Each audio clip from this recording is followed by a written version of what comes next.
Je me nomme Nakelentouba Nikiemon. Je suis le président de SEED. SEED, c'est Synergie, Expertise, Environnement et Développement Durable. Notre présence à la COP se justifie à plus d'un titre parce qu'en tant que synergie d'experts pour l'environnement et le développement, il faut une mise à jour de nos connaissances.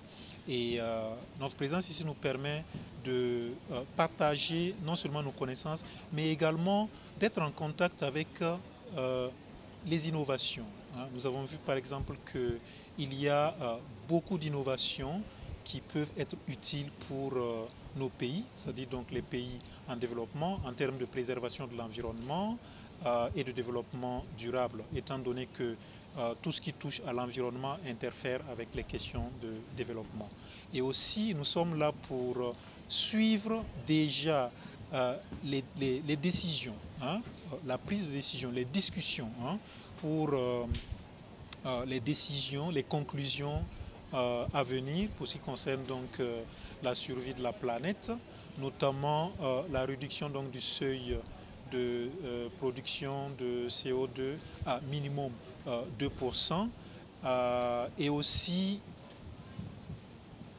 travailler à ce qu'il y ait quelque part une certaine justice climatique, parce que l'Afrique est le continent qui pollue moins, mais le continent qui supporte le plus les conséquences, donc les effets pervers des changements climatiques. Il faudrait donc que ceux qui polluent plus puissent travailler à faire en sorte que nous puissions nous adapter le mieux possible aux effets donc, de ces changements climatiques. Donc c'est non seulement travailler à ce que les décisions qui vont être prises militent en faveur d'une préservation plus accrue de l'environnement, mais aussi travailler à faire en sorte qu'il y ait un accompagnement pour que nous puissions nous adapter aux effets pervers donc, des changements climatiques.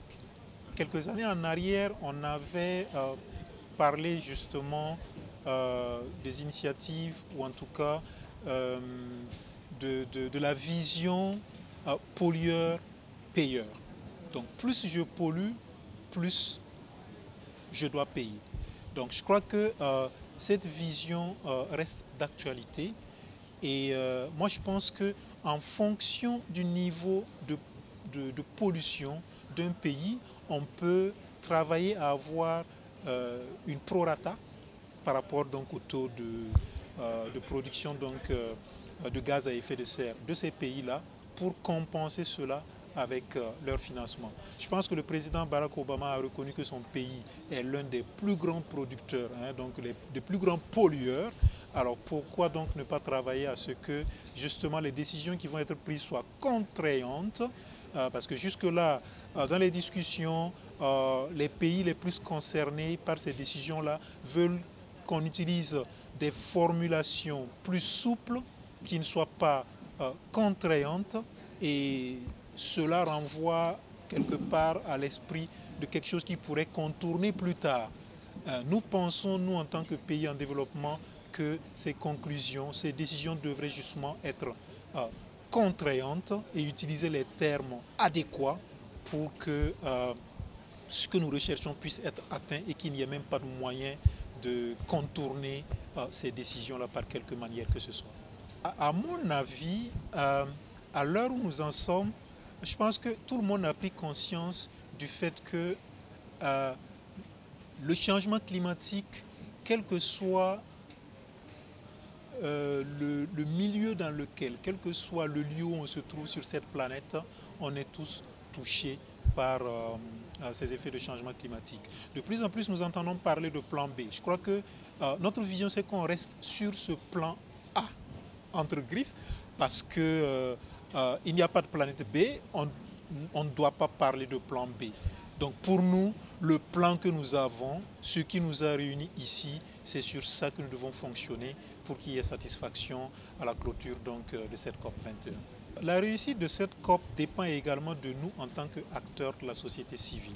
Ça dépend également des actions synergiques que nous allons avoir. C'est pourquoi d'ailleurs nous pensons que la mise en commun des compétences, la mutualisation des connaissances telles que nous l'appelons de tous nos voeux pour un environnement viable, un environnement durable, promoteur donc, de développement, est la condition sine qua non pour faire de cette COP 21 un succès. Si nous ne maintenons pas la veille en tant qu'acteurs de la société civile, nous allons nous retrouver avec les mêmes répétitions que ce qui s'est passé les années antérieures, alors que la COP 21, elle est décisive. Parce que si nous n'arrivons pas à juguler les effets pervers donc, de ces changements climatiques, si nous n'arrivons pas à tacler en quelque sorte le changement climatique en lui-même, l'avenir de l'espèce est très menacé et dans un futur immédiat, nous aurons les conséquences. Je pense que tout le monde en est conscient et c'est ce qui nous rend quelque peu optimistes pour les conclusions à venir. Nous n'avons qu'une seule planète. Il n'y a pas de planète B, il n'y a donc pas de plan B.